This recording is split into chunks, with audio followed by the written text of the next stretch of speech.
Most weight loss plans are one size fits all, not taking into account each person's individual needs. Noom is here to change that. Noom Weight uses psychology. That's why they say losing weight starts with your brain. But it also takes into account your unique biological factors, which also affect weight loss success. The program helps you understand the science behind your eating choices and why you have cravings. Everyone's journey is different, so your daily lessons are personalized to you and your goals. One of the great things about Noom is that it's nourishing instead of restrictive. They focus on progress instead of perfection. You don't have to give up carbs, or anything for that matter. Have cravings? Food FOMO? Noom can help you lose weight while still enjoying your favorite foods. To date, Noom has helped more than 5.2 million people lose weight. Stay focused on what's important to you with Noom's psychology and biology-based approach. Sign up for your trial today at Noom.com. That's Noom.com. Good morning, everybody. Corey Hughes' Bloody History. And we're back today, and today we're going to read some more of A Mother in History. Perhaps we can get it wrapped up. Maybe not if I can not ramble like I have for the last 2 fucking episodes. But let me see. What is there to ramble about before we hop into the book? Well, like I said before, the focus of my obsession is Marguerite Oswald. There's something going on here, right? I think we all know that. Something going on with Marguerite Oswald. So, it seems like everybody in this family, whether the Claverie family, had a military background. Everybody in the Oswald side of things seems to have had a military background. Because back in the day, that's what you did, you know? That was what being an American meant. I'd say prior to Vietnam. I'd say really prior to Vietnam, because Vietnam kind of fucked it for everybody, right? They could kind of, sort of, in a roundabout way, justify the wars they went into. You know, at least sell it to the American people. You know, that's why they came up with films like Why We Fight and things like that. But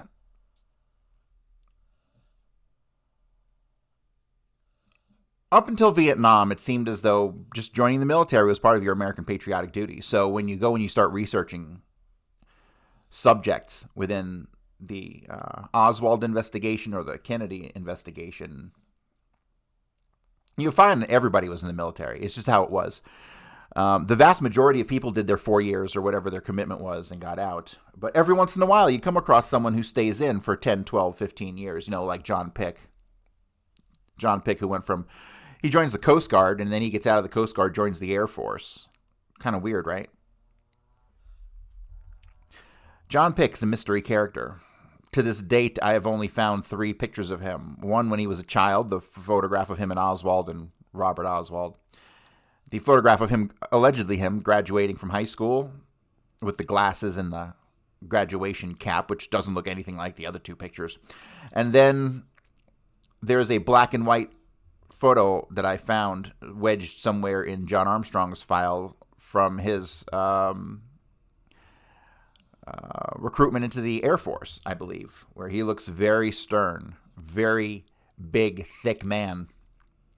Although he was really alleged to only be like 5'6" or something like that. 5'7". Husky, 5'7", but nonetheless. See, John Pick's an interesting one because it doesn't seem like he was in on the fucking spiel. You know what I mean?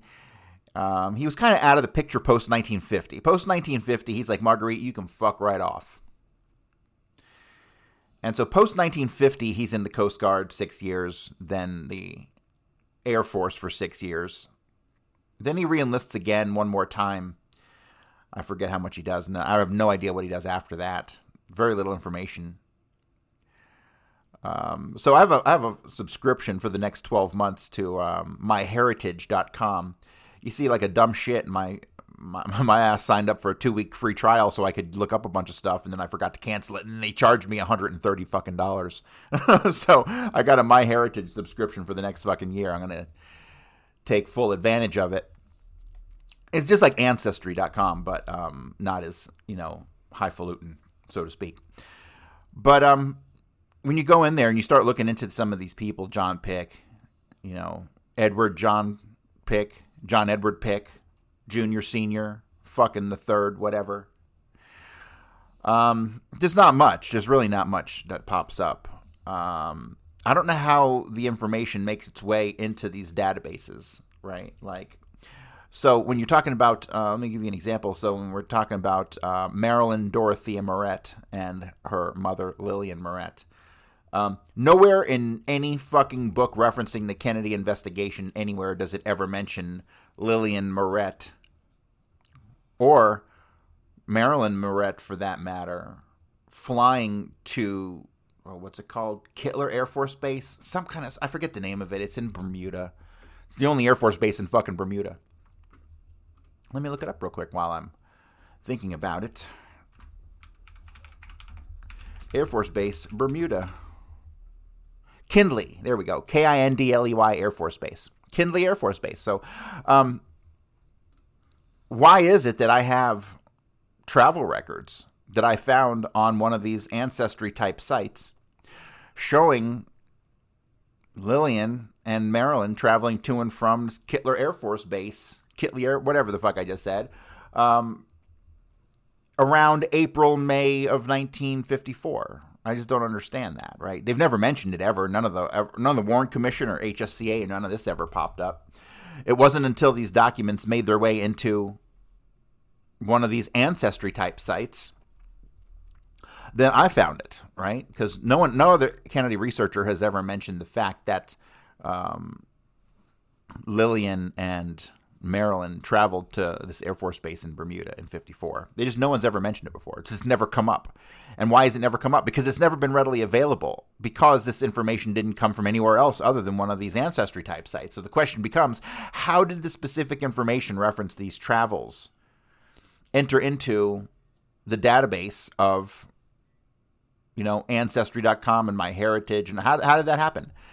We know for a fact that Marilyn Moret traveled all throughout the Far East and possibly the Soviet Union. We don't really know what her exact travel schedule was. All we know is from what she told us, because official records on it are nowhere to be found. But we have a handful of documents of her leaving from New York to go overseas, right? So all the times she entered or left the country, those documents made it their way into Ancestry.com. But I don't know how they got there. Did somebody manually enter those in? Or, because if that was the case, then how come no one's ever seen these documents before? Why didn't someone enter them and be like, hey, I got these documents? Because they say a whole lot. They speak volumes about Lillian Moret and her daughter, who never mentioned that they went to Cuba, because Lillian went to Cuba in 1955. The next year, after they went to the Air Force Base in Bermuda, Lillian goes to Cuba. But all I have is the record of her coming back into the States. I don't have the record of her leaving the States to go to Cuba. And remember, this is a time it's okay to go to Cuba in 1955. Batista's in charge still, and the gambling is blowing up. It's a tourist place, right? So it's not that out of the ordinary. But Miss Moret at this time is around 50, right? 52, 53. I forget what year. Maybe she was born 1900, so that would make her 55. Her kids are adults. She could say she's just traveling for vacation. But why did the question never come up if she ever traveled out of the country? And why did she never volunteer the information she traveled out of the country? And if traveling to Bermuda is traveling out of the country, she traveled out of the country twice in 2 years. Never came up in any testimony ever. So the point I'm getting at here is that this Claverie family there's more to them than meets the eye. And by extension, the Morets. Right, because you have Dutz Moret, Charles Dutz Moret, who is the patriarch of the family, who works for, what's his name? Sam Saya, S-A-I-A. Let me verify that is correct.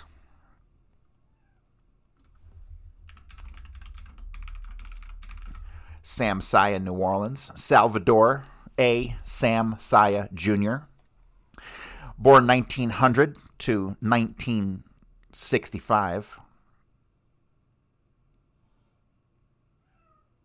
Salvador A. Sam Saya Jr.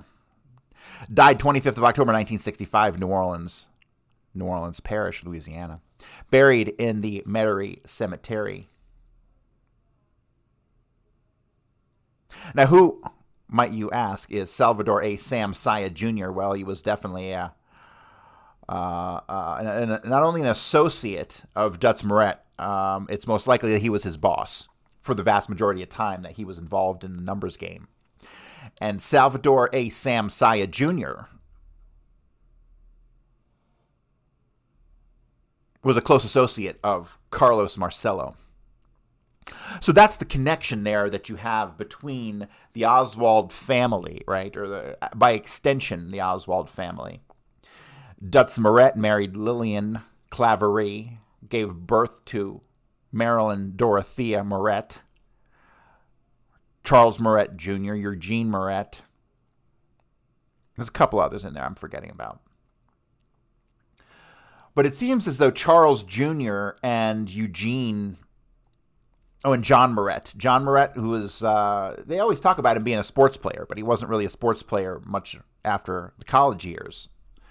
But that repeatedly comes up as he was a sports guy.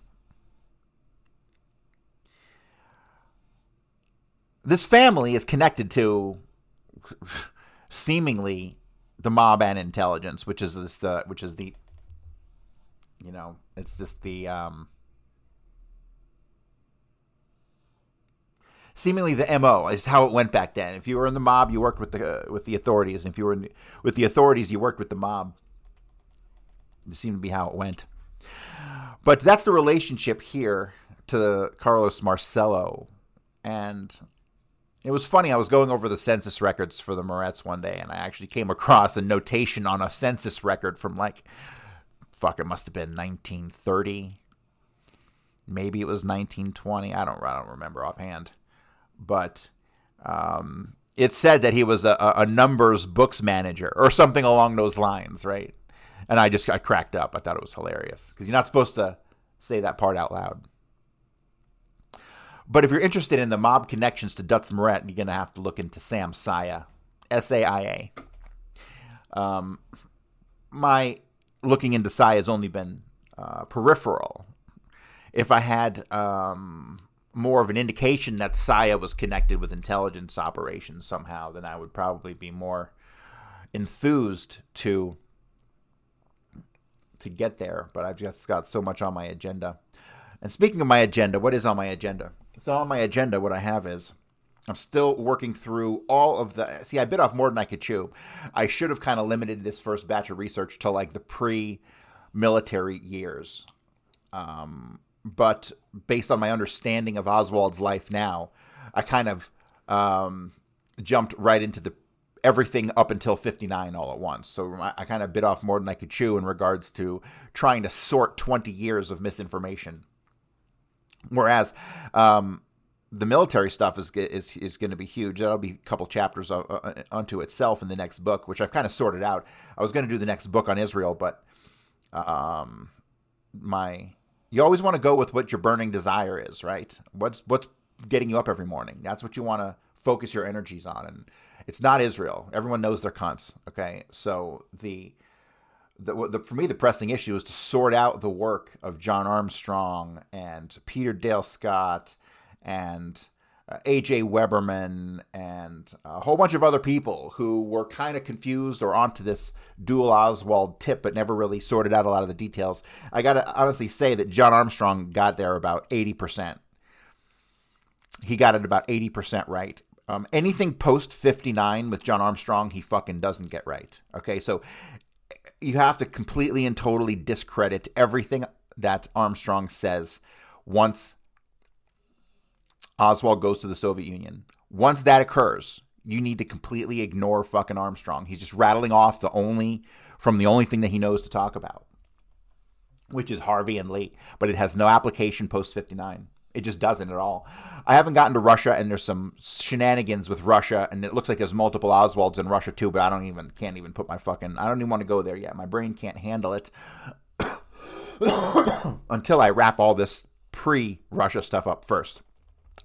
Which some of it I don't think I will ever be able to figure out until we can come across some more information. Like I'm now firmly convinced that sometime around 1941, Marguerite Oswald joined the WAVES program, which is the Navy, hiring and training women to work as support operations.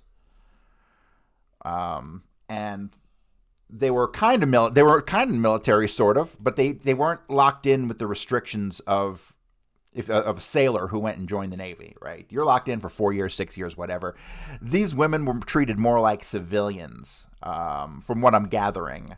But they worked in military positions and they had top secret clearances, particularly if you're a telephone operator, like Marguerite Oswald claims to have been a telephone operator. So I'm convinced that sometime between 1941 and 1944, up in New York, I don't know what sparked her to go to New York, but she did, and it had to do with this Navy stuff.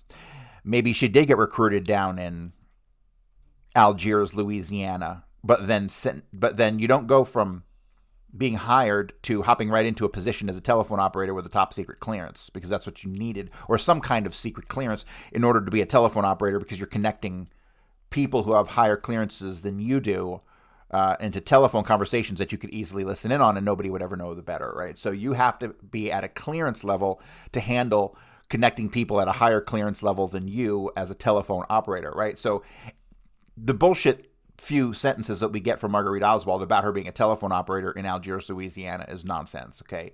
Because in order to get that clearance, you have to go through training. In order to go through training, you had to be involved in a program. And the program that was going on that was hiring civilian women to work with the Navy was the WAVES program. And that was, I believe, the initial training facility was in Iowa. But I haven't been able to link her to anything Iowa related at all. But here's the thing, right? Like, so we probably never would be able to anyway, because remember, when we're looking at Oswald's Marine record, what we're finding is that when he's in Biloxi, he's listed as having been at HQBN, which is Headquarters Battalion, which is Alexandria, Virginia.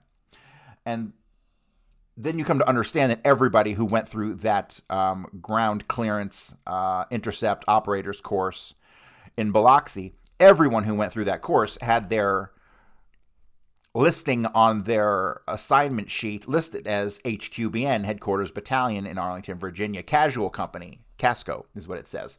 And that basically would mean, because all the radar stuff was top secret, confidential, right? They didn't want anybody knowing nothing. So even when you look back at any Marine roster duty sheet, and you can see it says HQBN, HSBQ, and a whole bunch of other codes, that basically means they were assigned to headquarters, but they're really doing something else, right? And that's exactly what it did for Oswald. Now, I can tell you with certainty one of these duty type sheets exists for Marguerite Oswald, even if she just got hired, went to a little bit of training, and then got fired because she was stupid.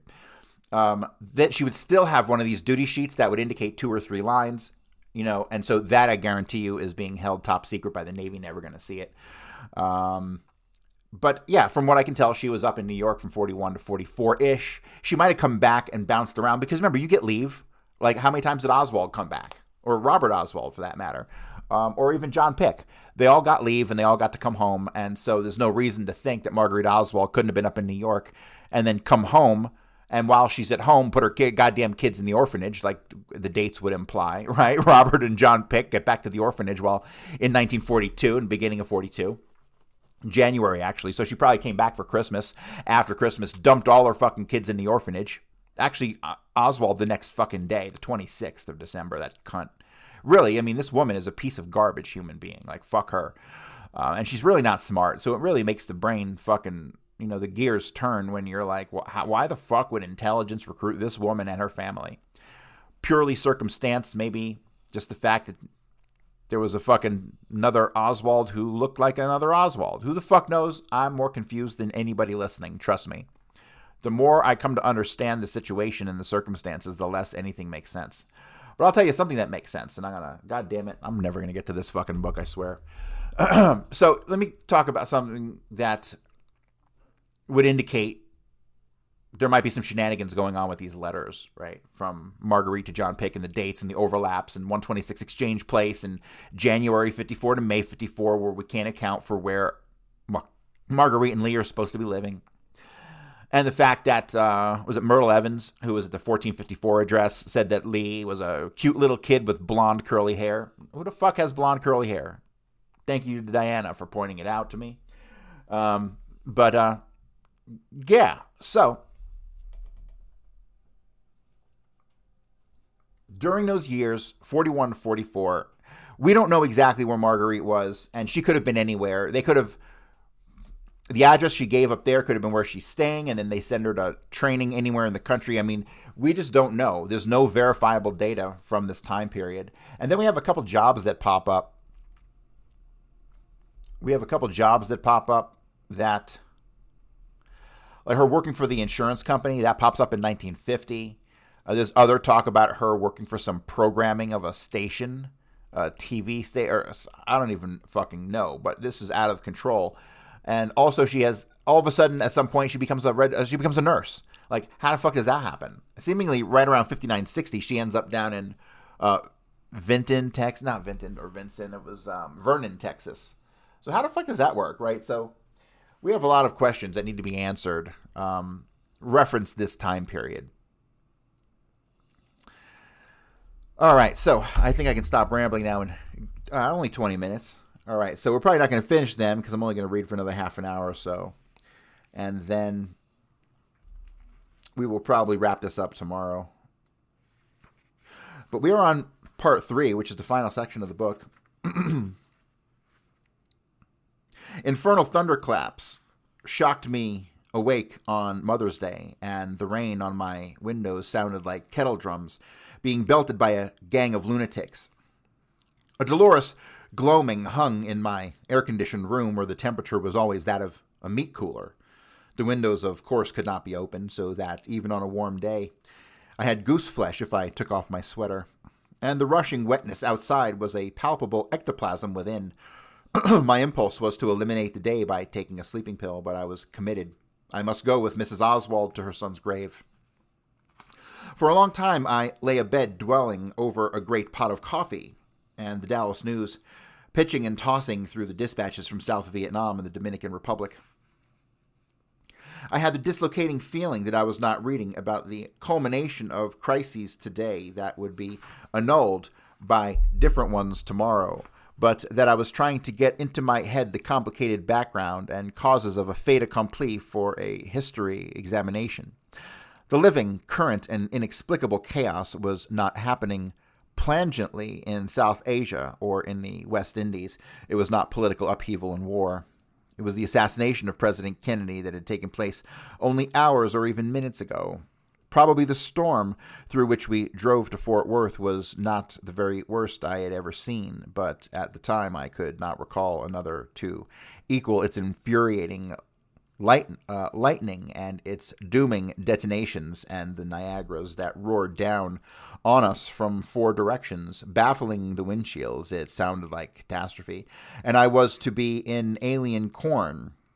But by the time we got to Mrs. Oswald's street, the fulminations began to peter out, and the malevolent splendor was replaced by a sniffling nastiness. The kind of mess that causes Anglo worms to materialize, mauve and visceral, on sidewalks. Somewhere in the neighborhood, a voice much amplified was blaring. I thought at first it was coming from the sound truck of a political candidate on a mobile stump or from one advertising an American Legion carnival. But as I got out of the car, I realized that it was pouring out of Mrs. Oswald's house and that the voice belonged to her. I knocked unheard several times. The tulips I saw had been decapitated by the wind, and their stems were limp among the stiff spears of the everlasting humbug weather. "What an injustice to a mother," shouted Mrs. Oswald's disembodied voice. If this was true, the facts couldn't hurt me so deeply, or I would say, consider the source, but this quote, along with many others, has gone all over the world, and I have been attacked publicly as a mother by television commentators. They said I was going from place to place speaking in behalf of my son. Was it because I wanted to vindicate myself as a mother? What an awful thing. I have taken this with all the composure I know how, but inwardly I have seethed. The door was open, but the screen was latched. The tape recorders were on the floor where we had left them yesterday, and I could see the discs of both revolving as they released 180 words a minute. I knocked again more loudly and called out in a moment. In a moment, Mrs. Oswald appeared. I had interrupted her in the middle of her lunch, and she continued to chew through her welcoming smile as she opened the screen. She was behindhand, she explained, because she thought I might be delayed by the storm. She herself thought nothing of these funny old Texas storms and loved driving through them, but she didn't know how people from Massachusetts took to Wild West weather.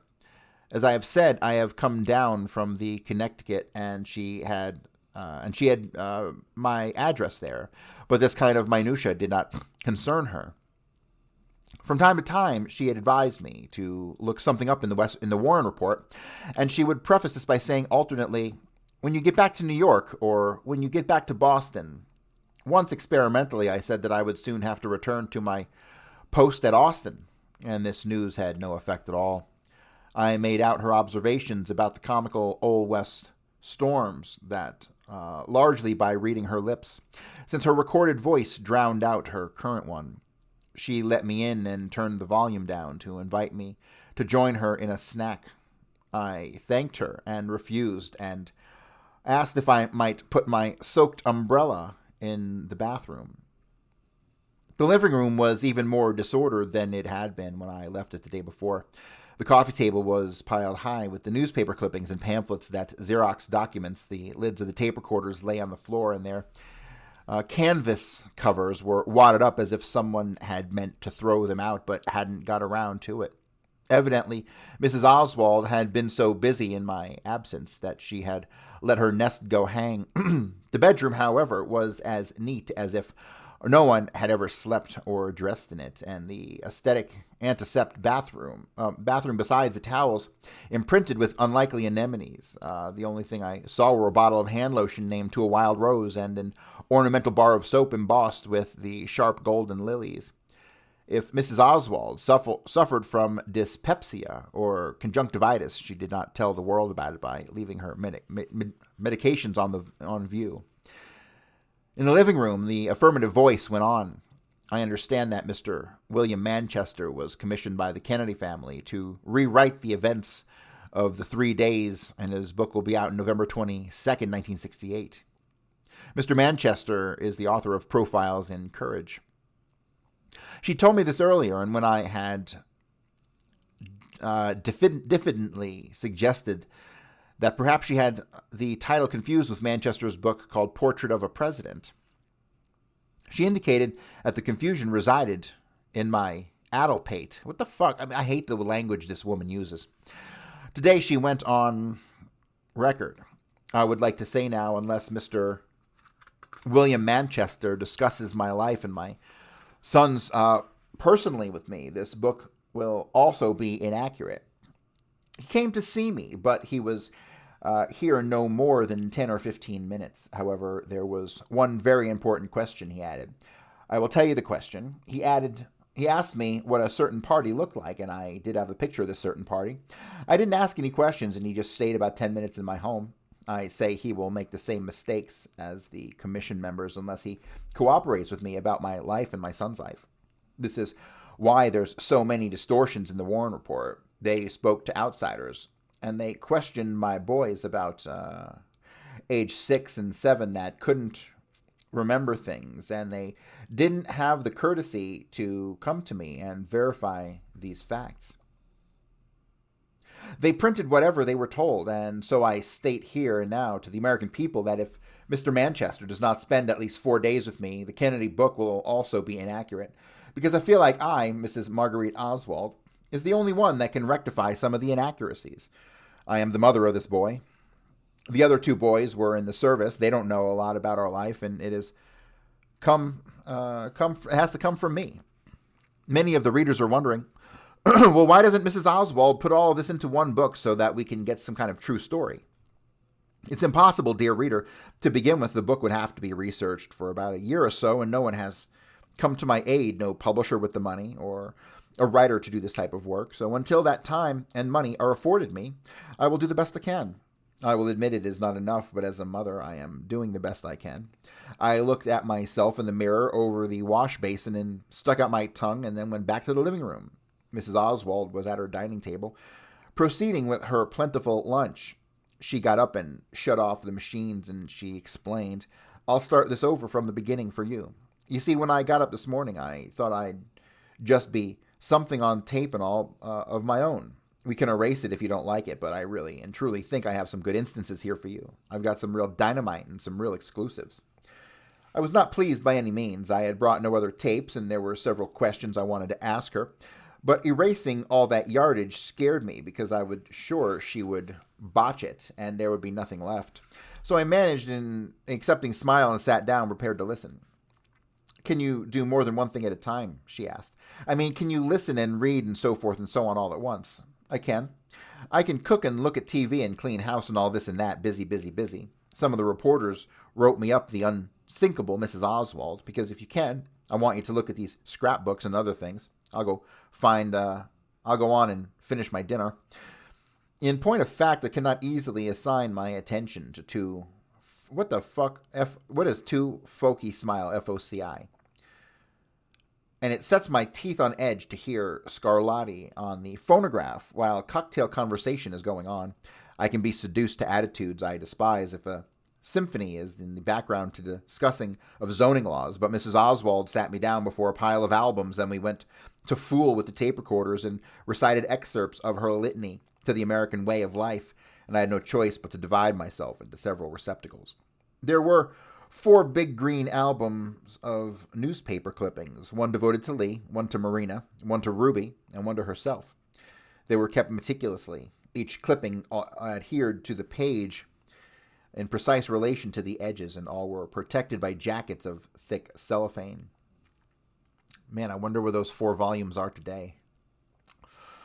Once I was arrested by surprise and a fleeting pity. In the album about herself, the headlines read, "Mrs. Oswald continues talkathon in Washington. Mother of Kennedy assassin arrives here to talk." I found a small pressed flower, a cluster of trailing arbutus, perhaps, or a Star of Bethlehem. Nothing in the memory books was news to me. And so, although I dutifully turned the pages, I not reading, but was listening to Mrs. Oswald's Mother's Day epistle. I began serenely. Upon waking up this morning, and it being Mother's Day, I decided in my defense and my son Lee Harvey Oswald, I would put a little something on the tape. I sincerely hope that you will find it newsworthy and print it. Here again, I know you want a casual interview, and you want to keep away from the Warren Commission report. But because it is involved in my personal life and that of my son, I will have to go back to it and from time to time. Now, they talked about me working as an insurance lady. Here on page 378 of the Warren Commission report, they say she would sometimes take Lee with her, apparently leaving him alone in the car while she transacted her business. Once she worked during the school year. Lee had to leave an empty house in the morning and return to it for lunch again at night.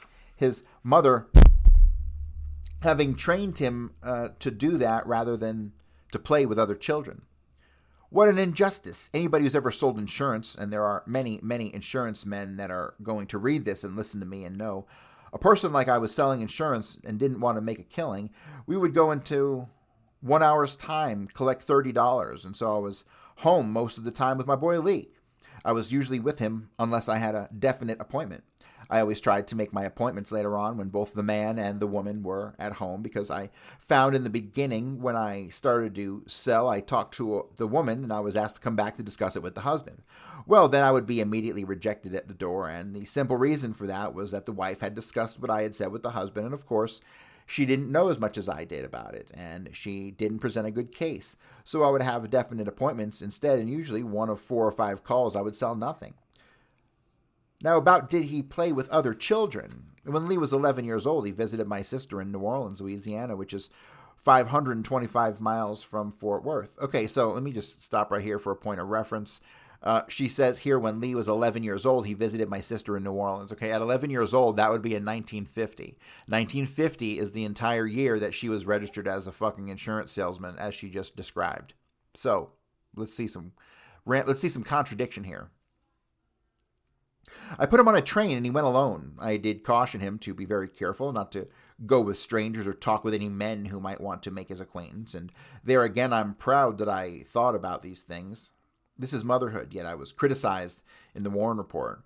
My sister told the story that Lee not talked to anyone, and it was taken up quite a bit. I think about a page long, that this is what I taught Lee in life, to be by himself. No, this is not the case at all. This was a particular instance, and I also told him when he went to school not to go in a car with a stranger. And isn't this what we teach our children? In defense of motherhood also, Lee stayed at my sister's home for 2 weeks, and that was the arrangement. My sister remarked in her testimony that while he was there, he refused to play with any other children. She went into great detail that they tried to get him out of the house and play with the children. Let's understand things a little bit. He was a perfect stranger, a visitor. He hadn't lived in New Orleans since he was 5 years old. Now he's 11. He knew no one he knew in the neighborhood. How do you get an 11-year-old boy, a girl who in this day and age, almost maturity, I have to smile because the whole thing is so ridiculous. I glanced over at the diner, who smiled in confirmation, and I believe I smiled too. Did she bring in 11 or 12-year-olds into the home for Lee to meet? And did he refuse to meet them and go off and play with them? That would be different. But no. She didn't like him in the house listening to television or reading comic books. She wanted him to go and play with other children. What other children were there for Lee to play with? So again, let's have a defense of Lee Harvey Oswald. Another thing I objected to in my sister's testimony, when Mr. Jenner asked if any of her boys sold newspapers, and she said, oh yes, her son Gene did. And she wanted to know that he saved his money and bought war bonds with it. Well, this is remarkable, an admirable thing for a boy to do. And Mr. Jenner asked if she ever knew that Lee sold papers. And she said no. And there was other people questioned about that. Again, I go in defense of my son. All right, I'm sorry. I'm slowing down and pausing because there's bells going off in my head here. So, in regards to a paper route, did Lee Harvey Oswald ever have a paper route? Do we know of any means for him to have had a paper route? Did he have a bicycle? Did he have roller skates? Did he walk on his hands? How would he have delivered newspapers? But this, to me, is kind of... something is up here with this paper route. Let me see if I can reread this. Jenner asked if she ever knew that Lee sold papers, and she said no. So we're talking about Lillian Moret, because this quote is about Marguerite Oswald, and she's talking about her sister's testimony, and her sister's Lillian Moret. And so we're talking about Mr. Jenner, the lawyer, asking Lillian Moret if she ever knew that Lee Oswald sold papers. She says no. But she says that her son sold papers. I don't know. There might be some switcheroo going on around here. Who really delivered papers? Was it Oswald? Was it Lillian Moret's son? Was it both? Or are they one and the same?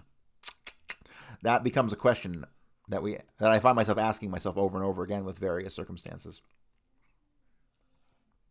Lee traveled with me and Mr. Ekdahl, and when he did go to school, he was at an age where he couldn't even be hired to sell newspapers. So she's mixing up times again, because at 11 years old, it's 1950, but she did all the traveling with Ekdahl between May of 1945 and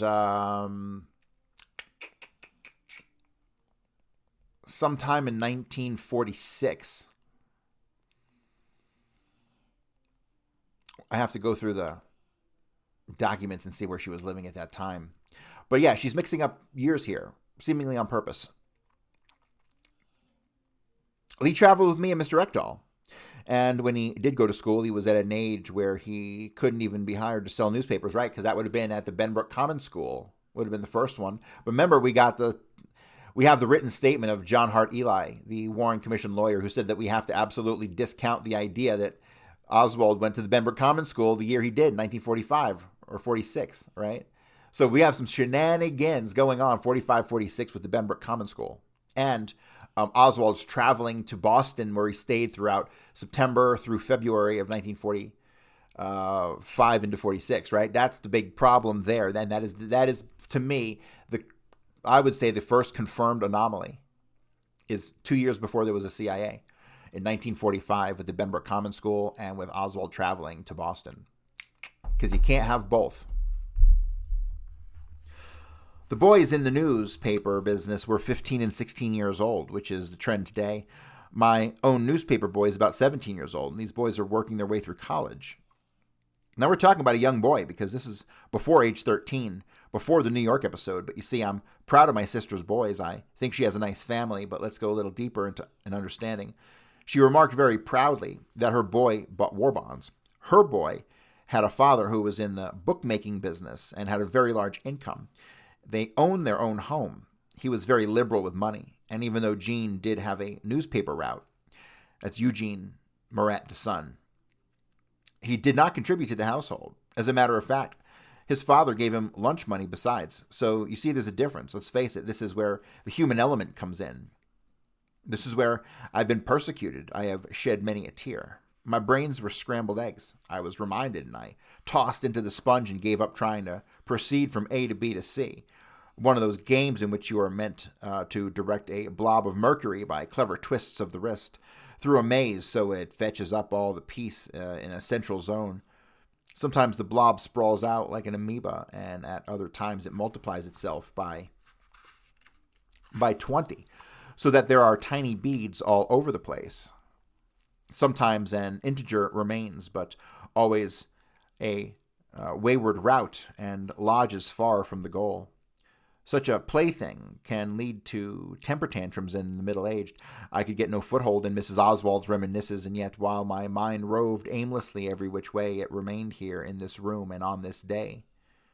I tried during the sporadic bursts of thunder and short-lived violent spates to transport myself to a ship my husband and I once taken from the Piraeus to New York in November, when the seas were the kind that had wrecked the Hesperitus, but I couldn't pay heed to the memory usually when I am totally bewildered.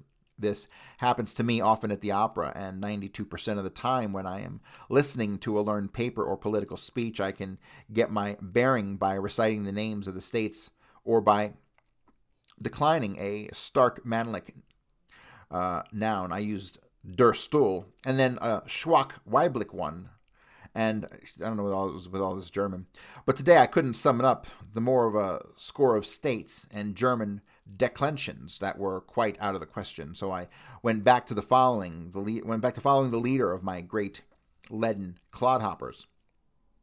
And these are the things I have the ability of noticing. Why? Because it's affecting me personally, and I'm this type of person. Lee was this type of person. He had wisdom. He didn't have, the finished high school education in the Marines, and I wouldn't say that he was an uneducated man, but knowing Russian like he did and a little Spanish and German, just a young boy, Russian's a very hard language, but a formal education he did not have. He had the know-how. I myself don't have a high school education, and I know I speak very bad English, but a $10,000 a year engineering man begged me to marry him. I made him wait a year, and he was a Harvard man. I've been on television with the highest caliber of people and held my own, so I don't think I do so bad in that department. I'm uneducated, but very versatile. I think it's a natural thing. Isn't anything I've studied or learned. It's just doing things that come naturally, and as the phrase goes. And Lee had, believe me, Lee Harvey Oswald had this natural wisdom. Some people with a formal education are so dull that really and truly I find them stupid. All they know is what's in the books, and that's that. I gave up counting on the disclosure of exclusives she had hinted at, and the dynamite did not go off. All right, we got about 22 pages to go. We're going to save this for tomorrow. But thanks for tuning in, everybody, and I will see you then.